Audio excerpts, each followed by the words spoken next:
guys, it's Jessii Vee. Oh my gosh, I look so Christmassy today, don't I? Red lipstick, red shirt. It wasn't intentional, but the red with like the snowy background, I'm basically Santa Claus. I'm also wearing a mermaid necklace that is part of my new Christmas merch line. I know it's kind of hard to see on my neck, so I will put like a close-up video right now, but it is a necklace that has an actual moving mermaid tail. It's so cute. It's full of little crystals, and at the very clasp there is a Jessii Vee charm. So that is available right now on my merch store. I will link it down below if you want one, but I just don't want to take it off. Like, I want to wear this mermaid necklace all the time. Literally. Also, like I talked about last time, I do still have my little pizza purses available. It also has a little Jessii Vee charm on the zipper part here. I carry this around everywhere. I keep my money in it, and whenever I'm paying for something, everyone's like, wait, where'd you get that? So this is available as well down below in the description. And also, literally this coming weekend, I'm going to be in North Carolina. I'm going there for the 10th and the 11th, and I'm showing 2 never before seen videos. I literally just finished editing them, and I'm so excited to show you guys. So if you have not gotten a ticket yet, definitely get one. They are down below in the description. I'm literally meeting you guys this weekend.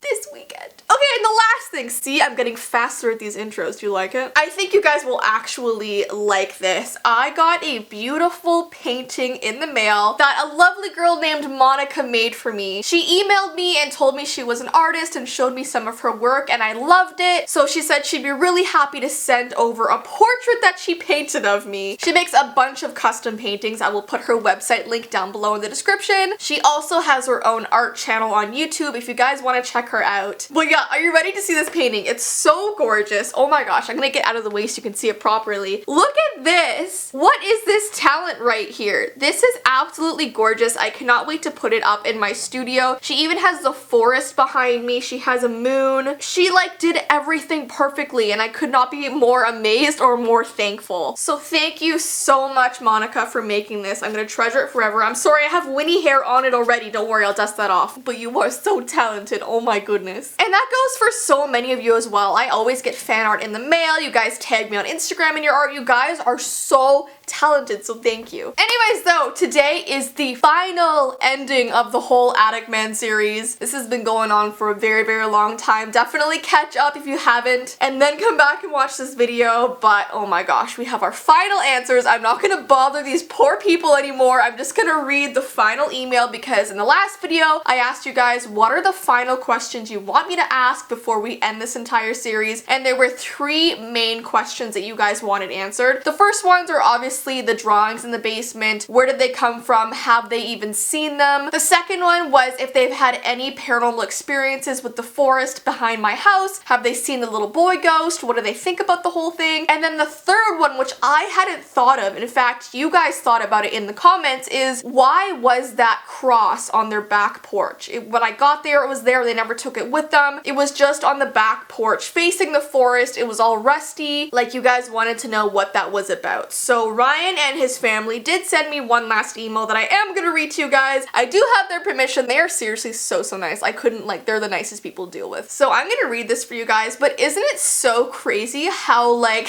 a series can just happen out of nowhere? I had no idea this whole Attic Man series would happen. From something like tea being found on the counter of my kitchen to like me talking to the previous owners of my house. Like, how do these things come together? Anyways though, I'm not gonna complain because this has been really awesome, and it's been so intriguing and so informing, and I know you guys like this too. So anyways, basically I asked those 3 questions, and this was Ryan's response. He says, "Hey Jessii, no worries at all about the last few questions. Like I said before, I'm pretty much an open book, so whenever your subscribers think of something to ask, don't hesitate to shoot over an email." He is so nice. Like, he cares about you guys a lot.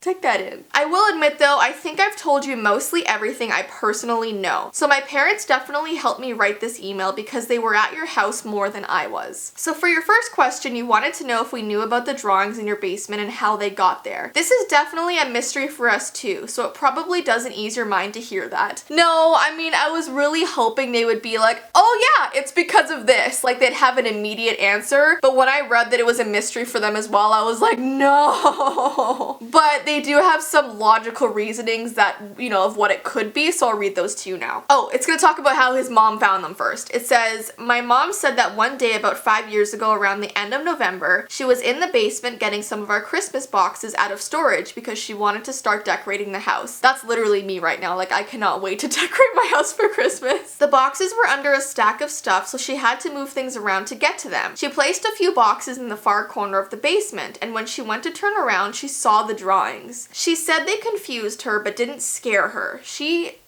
is a lot braver than I am, because I know that when I was moving boxes, like, this is literally how I found them as well. It was because we were moving around boxes, and when I turned and saw them, I did jump and I was really freaked out, and I literally ran to grab my vlog camera like right away.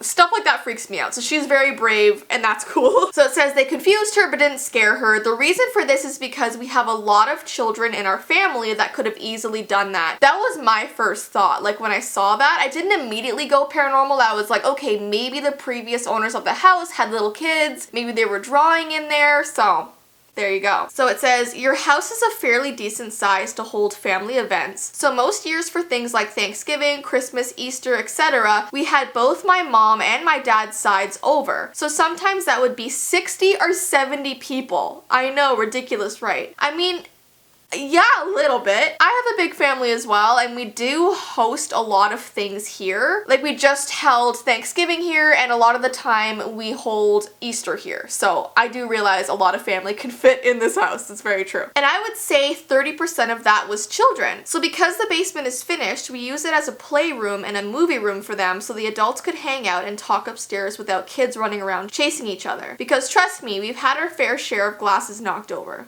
True. So the basement was the kids zone, and we often had little coloring books available with markers and crayons for them to use. Now, in saying that, we always told the kids never to go in the furnace room because it was dangerous. There was just a lot of piled up boxes and tools that could fall over or hurt someone, so we just assumed they listened to us and never went in there. Now, I know kids are sneaky and they do what they want, so who knows, one day they could have went in there and decided to draw on a wall that we would be least likely to see. I mean, yeah, kids are smart. Like, when I was a kid, you try and do things to the best of your ability so you can't get caught. Like, kids know what they're doing, you know what I mean? I did watch the video you made of you finding them, and yes, they are very eerie, and we have absolutely no idea what they mean. It's weird to think that young kids would draw symbols and such a creepy figure like that. The kids are imaginative, right? Yeah, I mean, I've done tons of videos on this channel showing creepy drawings that kids have done. I feel like kids in their mind might not think it's creepy, but when they show their parents, like, the adults think it's creepy, you know what I mean? Kids always draw their imaginary friends, they draw things that maybe they see in dreams. So to them, it's like a common, normal thing, but to people looking at their drawings, we're like, no, that's a little much. So I totally get what he's saying here. All we're saying is that there could be a very logical explanation, so I don't think you need to worry about those drawings. But you are right about all the car crashes that have happened on the streets around the house. So it's strange a car was drawn with someone crying. Yeah, because you would assume that if their little cousins drew this in the basement, they probably wouldn't have known about the car crashes because that's not really something you tell little kids, you know what I mean? It's sort of sensitive information, so interesting how the car was on there. My mother never asked any of our family members if our younger cousins had drawn on the walls because she didn't want to get them in trouble. Okay, she is a really cool aunt. She's really cool. She's like protective of the kids. She's like, don't worry, I'm not going to tell their parents. And also, what kid would admit to that anyways? Okay, very true. Very true. So we kind of just left it as it was and began locking the furnace room whenever they were over. I hope that answered your question for the most part. Yeah, I mean, if that's all you guys know about it, then for sure it answers my question. In fact, that kind of adds more to it than I expected, so it's kind of awesome to have that logical reasoning right there, because in my head, I was totally freaked out by it. So it does, in a way, ease my mind that you guys think it was probably one of your family members' kids. Okay, so regarding the forest, I know one of the main reasons we moved there was because of how beautiful the forest was behind the backyard. Literally the same for me. Like, I was looking at a bunch of houses, and the second I saw this one and walked into the house and immediately saw the big window with the forest, I was like, this is my house. Like, I know this is the house that I want. And my parents were like, no, like, don't you want to look at some more houses? Like, you can't be sure about this one. And I was like, no, I am sure, because you guys know how much I like trees and forests, and the fact that it's right behind the house, I feel like a fairy or something. Like, I'm living in the forest, basically. So totally the same reason why I got this house. Great minds think alike, you know? Any window you looked out of, you can see it. It's especially gorgeous in the winter when it's covered in snow. Yes, for sure. I know that's one of the first compliments we got from people when we moved in and they saw our house for the first time. Now, we'll admit it is very eerie at night because you can see a million shadows in there. So I get where you're coming from with that. Yeah, at night it's really scary. Like before we had a designated area for Winnie to go to the bathroom, I always had to take her right by the forest in the backyard at night and I was always so freaked out. But now she has like a little porch to go to the washroom on and it's so much easier because I don't have to go out there at night. She kind of just goes out and does her own thing. Okay.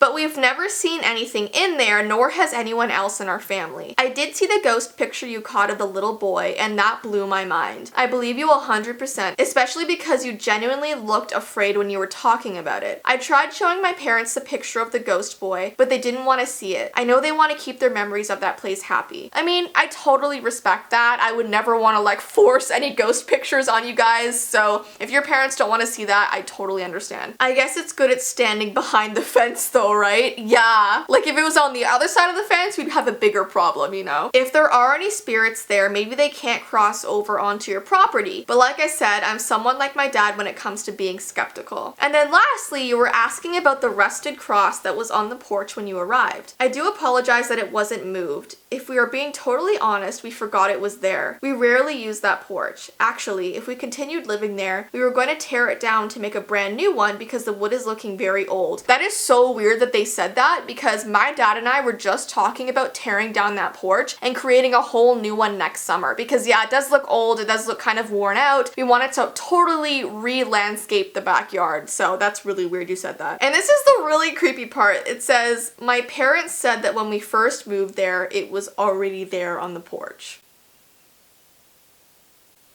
Who put it there? That is so creepy. So that's a mystery we don't really know how to solve. It looked brand new when we first saw it, but it had been left out there for years in the rain and the snow, so it completely rusted. We never thought it was for anything bad or negative though. I mean, I'm glad you didn't get a bad vibe from it.